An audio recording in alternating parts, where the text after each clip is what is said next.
wabarakatuh. Perkenalkan, nama saya Cip Muhammad Salimuddin Dahya, kelas 8B.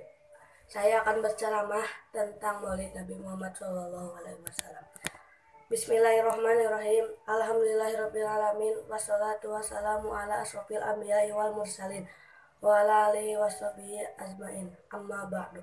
Pertama-tama marilah kita panjatkan rasa syukur kita kepada Allah Subhanahu wa taala yang telah melimpahkan rahmat dan taufik hidayahnya kepada kita semua, sehingga kita dapat bertemu di tempat yang berbahagia ini dalam rangka memperingati Maulid Nabi Muhammad SAW. Salawat dan salam kita haturkan kepada Nabi akhir zaman, Nabi Muhammad SAW.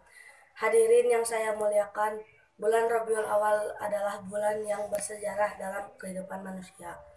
Karena pada tanggal 12 Rabiul Awal tahun Gajah telah dilahirkan seorang pemimpin umat manusia yang merupakan rahmat bagi alam semesta. Beliau adalah junjungan kita, yakni Nabi besar Muhammad SAW. Melalui beliau, Allah menunjukkan manusia menuju alam yang penuh dengan cahaya, keimanan, dan ketakwaan kepada Allah Subhanahu wa taala. Oleh sebab itu, sebaiknya jika bulan Rabiul Awal itu kita jadikan sebagai sarana dan media untuk mengumpulkan kaum muslimin di masjid-masjid, majelis taklim, dan tempat-tempat lainnya dengan tujuan satu, untuk menanamkan, memupuk, dan menambah rasa cinta mahabbah kita kepada Rasulullah SAW. Allah telah mensejajarkan dan menempatkan secara bersama-sama untuk ketaatan kita kepadanya dan kepada Rasulnya, sedangkan Nabi Muhammad SAW lebih utama dari kita, sebagai firman Allah dalam surat Al-Ahzab ayat 6. An-nabiyyu aula bil mu'mini min anfusihim. Artinya, Nabi itu lebih utama bagi orang-orang mukminin dari diri mereka sendiri. Karena itu kita harus cepat-cepat menyatakan loyal kepada Rasulullah SAW dan mencintainya melebihi besarnya cinta diri kita kepada diri sendiri. Beliaulah yang memberikan petunjuk kepada kita akan kebenaran, sementara kita selalu cenderung untuk mengikuti hawa nafsu. Sedangkan hawa nafsu itu selalu mengajak kita kepada kejahatan. Dengan demikian sudah menjadi keharusan bagi kita untuk mendahulukan kecintaan kepada Allah dan Rasulnya di dalam hati, lebih dari siapa atau apa yang dicintai. 2. Untuk mengungkap kembali sejarah kehidupan Rasulullah SAW untuk diteladani.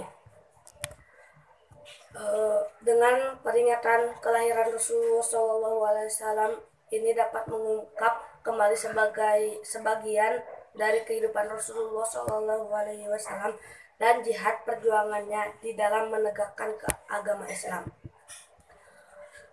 Memperingati Maulid Nabi Muhammad SAW, marilah kita telusuri dan kita hayati perilaku hidup Rasulullah SAW yang selanjutnya kita jadikan acuan di dalam aktivitas kita sehari-hari dan berjuang di jalan Allah Subhanahu wa taala. Allah berfirman di dalam surah Al-Ahzab ayat 6 yang berbunyi, Laqad kana lakum fi Rasulillahi uswatun hasanah liman kana yarjullaha wal yawmal akhir wa dzakarallaha katsir. Artinya, sesungguhnya telah ada pada diri Rasulullah SAW itu suri teladan bagimu. Ialah orang yang mengharapkan rahmat Allah dan kedatangan hari kiamat dan ia banyak menyebut akan Allah. Dengan kelahiran beliau, kita umat manusia seluruh dunia mendapat rahmat yang tidak terhingga, yakni berupa cahaya hidayah dan menembus kegelapan jahiliyah. Bila dibandingkan dengan keadaan dunia sesudah beliau diutus sebagai Nabi dan Rasulnya, ada 3 perubahan yang sangat penting, yaitu 1. Perubahan di bidang sosial. Pada zaman jahiliyah terjadi ketidakadilan di dalam masyarakat. Pada saat itu sangat menonjol sekali perbedaan ras. Kemudian Rasulullah SAW datang dan mengubah segala ketidakadilan tersebut. Beliau berdakwah kepada mereka bahwa manusia tidak ada bedanya antara satu sama lain. Manusia mempunyai kedudukan yang sama di hadapan Allah Subhanahu wa taala. Jika ada perbedaan, maka hal itu hanya diukur dari tingkat ketakwaan seseorang kepada Allah Subhanahu wa taala. 2. Perubahan di bidang akidah. Sebelum Nabi Muhammad SAW diutus sebagai nabi dan rasul, bangsa Arab pada saat itu adalah penyembah berhala, patung, dan lainnya yang menganggap mempunyai kelebihan dan kekuatan. Kemudian Muhammad SAW datang menghancurkan kepercayaan itu dan menyadarkan manusia bahwa patung-patung tersebut hanyalah benda mati yang tidak bisa memberikan manfaat kepada yang menyembahnya. Hanya Allah lah satu-satunya yang menciptakan dan memelihara alam semesta beserta isinya. 3. Perubahan di bidang kenegaraan dan politik.